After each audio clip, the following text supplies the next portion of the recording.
今天的阳光终于好了。Hello， 大家好，今天是一期聊天的视频，就是想坐下来和大家聊一聊在美国床车自驾旅行过程中一些镜头里没有拍到的部分。那感谢大家跟着我完成了刚刚更新结束的这个32天床车自驾美国西北大环线的路程。那在这个系列背后呢，除了风景，还有一些旅行安全，然后床车生活以及必备装备和这条线路的具体信息。所以这期视频呢，就主要围绕着4个话题来展开，算是给我这个系列的一个行程补充吧。OK， 那现在我们开始。那首先大家最关心的话题，也是被问的最多的，就是在美国旅行到底安不安全呢？尤其是对于独自女生床车自驾旅行的方式。其实我是不想下一定安全或者是一定不安全的结论，因为具体的情况具体分析，我们没有必要去争论一定安全还是不安全，还不如去考虑如何判断以及规避风险。那就拿自驾旅行中最主要的停车安全，我们来举个例子。我觉得停车安全主要就集中在3点，一个是在景点里的停车安全，一个是在城市里的停车安全，然后最重要的就是过夜的停车安全。其实在景点里面停车相对来讲是比较安全的，因为在国家公园里面旅行的人素质呢平均比较偏高，那些砸车的人基本上是不会出去旅行的，他们都主要集中在城市里，所以主要就是在城市里的停车安全是主要注意的。我经常会收到一些留言说，你的车里东西这么多，那如果要是一旦被砸了，其实损失不是很大吗？其实这个问题很简单，也是很多人在网上多次强调的，就是一个原则，把所有重要的物品都随身携带。你认为重要的电子产品，身份证明，还有对你来讲比较重要的东西，最好都随身携带，不管这个包有多重。但对于我的情况来讲，在城市里停车，离开我车最长的情况就是找到健身房去洗澡，因为我要带很多洗澡的东西，那个重要的东西呢，我也是会再放在一个包里随身携带，然后在洗澡的时候锁进那个 locker 里面。所以即便在很差的情况下，我的车被砸了，我的损失其实也不会有很重要的东西。简单来讲，就是尽量不要去那些危险的区域就好了，纯旅游的区域其实还好。那最后的停车安全呢，就是过夜停车，因为毕竟是睡在车里嘛。那如何选择一个安全的地方过夜呢？其实在我这个32天床车系列的第2集有分享过10个免费的停车过夜处。那其实最安全的过夜地就是付费的营地，主要就是把我们的食物都储存好，不要把那个带味道的食物放在外面，最好是放在那个 food locker 里面，这样的话不把野生动物招来就行。那如果没有这种付费的营地呢，其实高速的这种很多 travel center 也是不错的，因为大部分的房车或者是卡车都是在那儿过夜的，设施也都是比较齐全，就是一个缺点可能会临近高速比较吵，但是安全系数还是 OK。 那如果我们没有这种付费营地，也没有专门给过夜的 travel center， 我就会在地图上找有这种公园的社区。这种社区相对来讲是比较安全的，而且还有卫生间可以让你洗漱。每次我到一个陌生的社区里，我都会在车里面观察周围大概半小时左右的时间吧，看看是否有危险的因素。一旦让你感觉不安全的时候，一定就要去下一个备选点，提前找好几个可以过夜的点，这样的话你离开的时候你会知道你想去哪。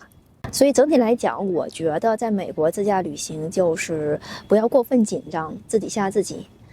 也不要放松警惕。OK， 那我们接下来聊聊房车旅行本身的真实体验。床车自驾旅行看似很自由，但其实总结起来，它的背后并没有很轻松。这里涉及到我用的是小车床车自驾旅行的嘛，所以我就会收到很多留言说，你为什么不换大一点的车，不换房车，这么小车感觉很憋屈。但其实我觉得解决问题的思路不是当你有什么了你就能做成什么，而是当你只有这样东西的时候，如何把它的作用发挥到最大，完成你的目标。所以我想说，如果我连小车都可以做床车旅行的话，那大一点的车不是更可以吗？我开的这个大众帕萨特在小车里面算是车身比较长的，所以储物空间对我来讲是足够的。就是床车旅行，你就再怎么布置，它也不可能说比得上你自己在家的床睡得舒服。所以我每天早上起来，体力大概只能恢复到前一天体力的90%。也就是说，大概我旅行到第2个星期的时候，我的体力可能就远远不如我刚开始的时候。过了2、3个星期的时候，我的体力可能就只剩60%-70%了，然后还要去徒步、爬山、划船什么的。所以那种情况下，体力可能就会有一些不支，就导致了我在视频里会累哭的情况。这个时候其实就应该去旅店去休整一下，睡一个完整的觉。因为如果你睡在车里，我那个空间有时候一翻身，一脚就踢在那个后备箱的钢板上，还是会影响你的睡眠的。所以整个系列我还是尽量以风景为主，也主要是因为后期我的车真的是有点太乱了，只有在第1期的时候我的车还没有乱的时候，赶快给大家拍一下我的车是怎么布置的。我每天晚上都要花1个小时去整理车，因为你要不把东西归位的话，你真的就什么都找不见了。但是后期我再出去床车旅行，就是都是租的 SUV，空间就会比较大，也会比较舒服一些。只是我的视频还没有剪出来，所以床车旅行呢，并没有看上去的那么轻松，但它已经真的是最省钱，也是相对自由的自驾方式了。我最开始也是从1、2天晚上过夜尝试的，带上一些必备的装备就去床车露营了。那床车露营的装备呢，清单很长，我在这里只分享3个我认为是最重要的装备。那第一个呢，就是电源，因为我们的电子设备很多嘛，如果你的电源一直很充足的话，是非常有安全感的。所以我带的是移动电源，我带的是最小的那款 Jackery 电源，其实对我来讲也是足够了。那个电量基本上每天都能保持在85%以上，很少掉到70%以下，因为它是车载充电的嘛，你的车只要启动，你开一段距离，它就会给移动电源充电。然后你这个时候再给自己的其他设备充电是完全够用的。我当时怕说不够充电，还特意买了太阳能板，但其实对于那趟旅程来讲，并没有怎么用上，因为原因是，车载充电就已经足够了。除非你在一个野营地没有电源的情况下，不去酒店充电，然后你在一个地方停车好几天不动，那你的太阳能充电板可能在阳光充足的情况下，功率才会比较高的充进去电。大部分的时候都主要靠车载充电，所以如果有考虑入手移动电源的朋友呢，像我们这种自驾方式，每天都有赶路，即便在国家公园里开的路的路程，其实都足够充电的，其实是不用买太阳能板的。那第2个装备，我认为最重要的就是那些车窗的遮阳挡板。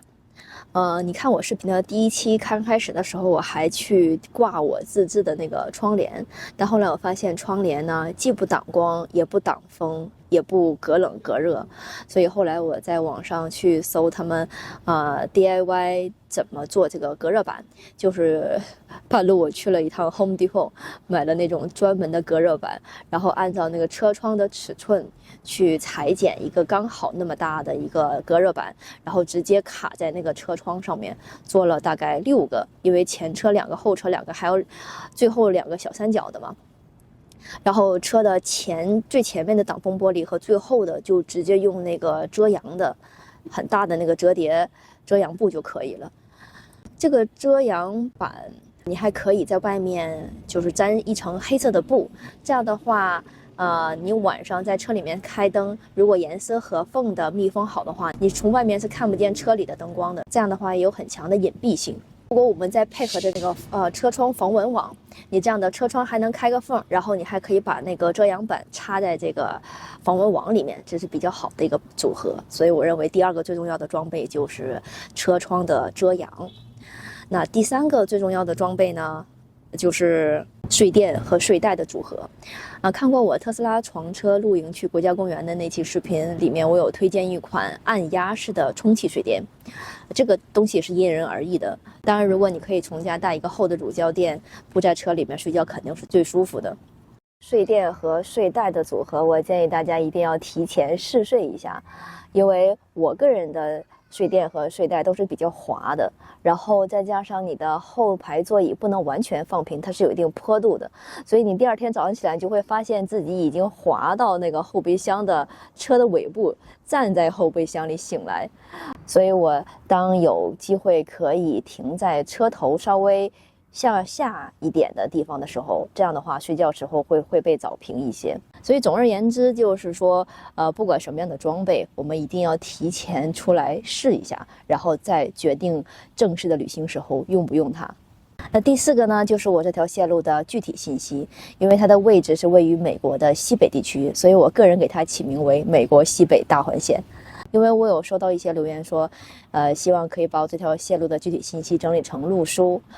想复刻这条线路，所以我在这里大概快速的过一遍这32天的具体行程，也许能给到一些自驾游的朋友一些参考。那整套行程我是从加州首府 Sacramento 出发，第一天上午装车准备，中午出发，经过 Reno，4个半小时后抵达第一天过夜地内华达州 Fallon 一个高速旁的休息区。虽然有点吵，但还是可以过夜的。第二天开一整天车，6-7个小时之后，还是在内华达州抵达 Wells。这里属于80号公路上的一个过路小镇，有几家 travel center， 但因为他们都在高速旁有点吵，所以我找了镇上一个教堂停车场过夜的，很安静。第3天进入爱达荷州，也进入了山地市区，快了1个小时。3个小时之后抵达 Twin Falls 双子瀑布。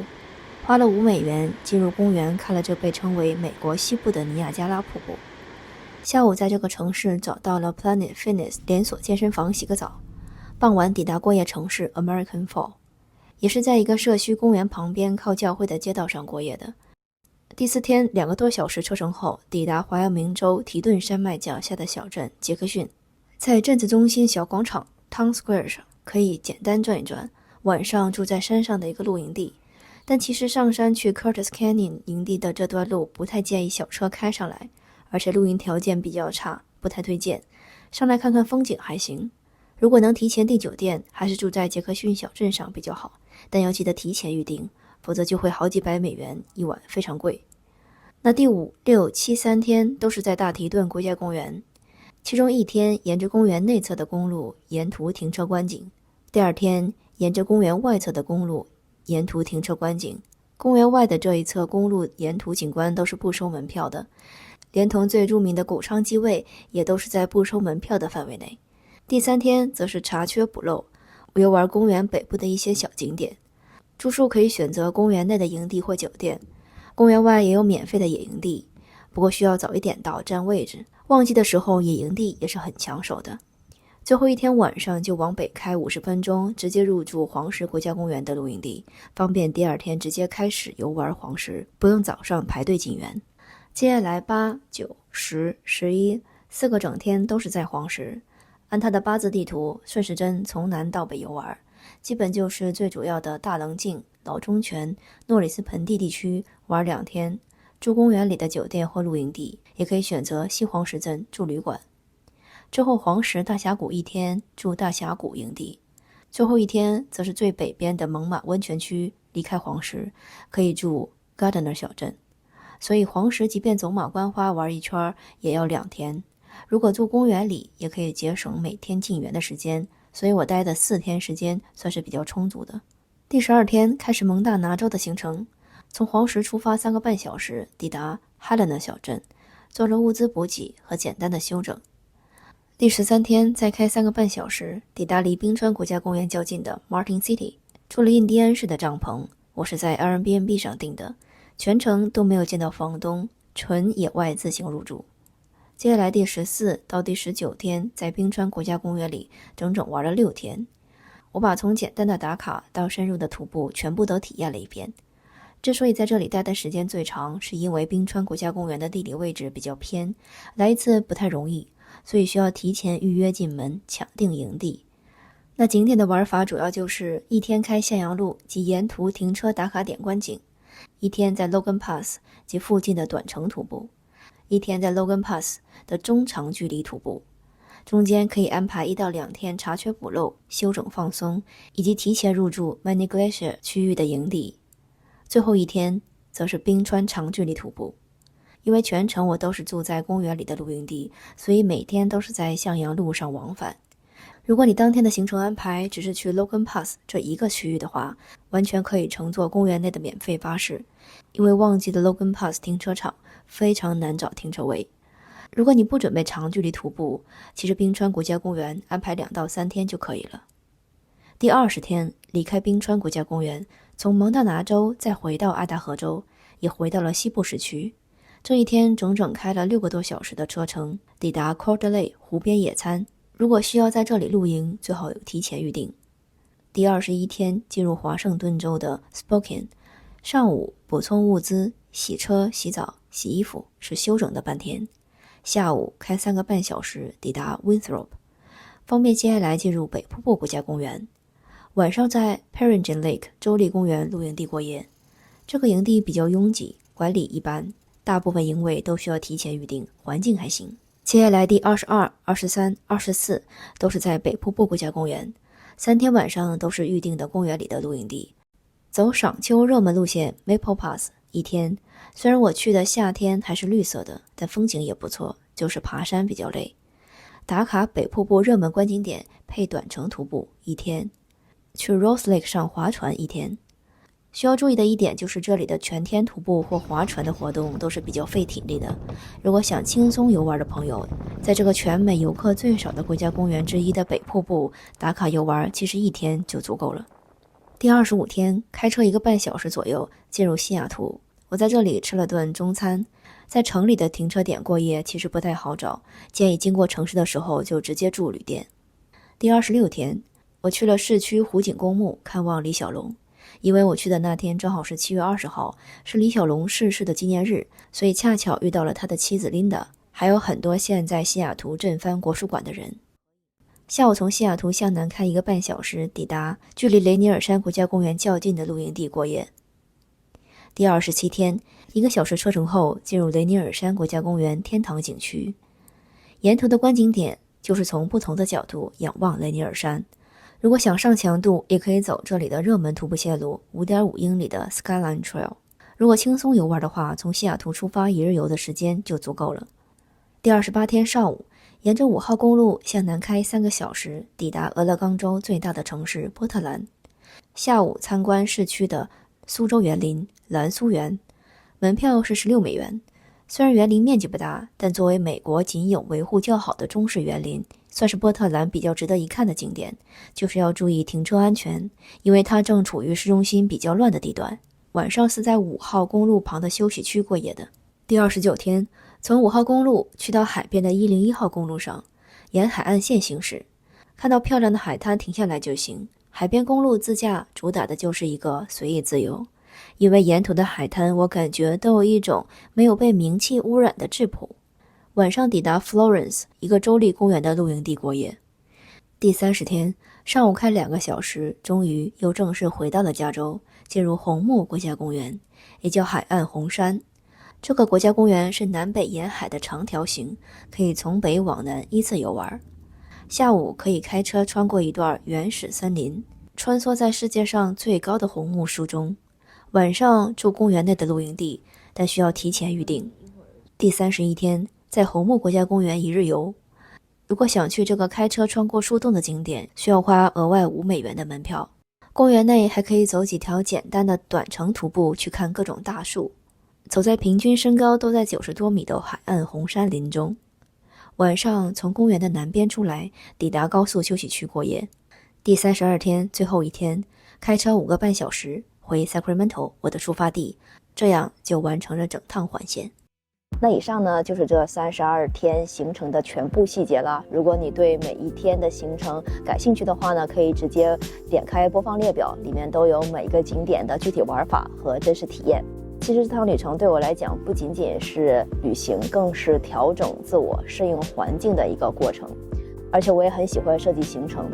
因为有很多因素需要考虑。很开心自己的个人旅行经验可以分享出来，帮助到有自驾游需求的朋友，也可以给私下找到我1对1咨询的朋友一些参考和建议。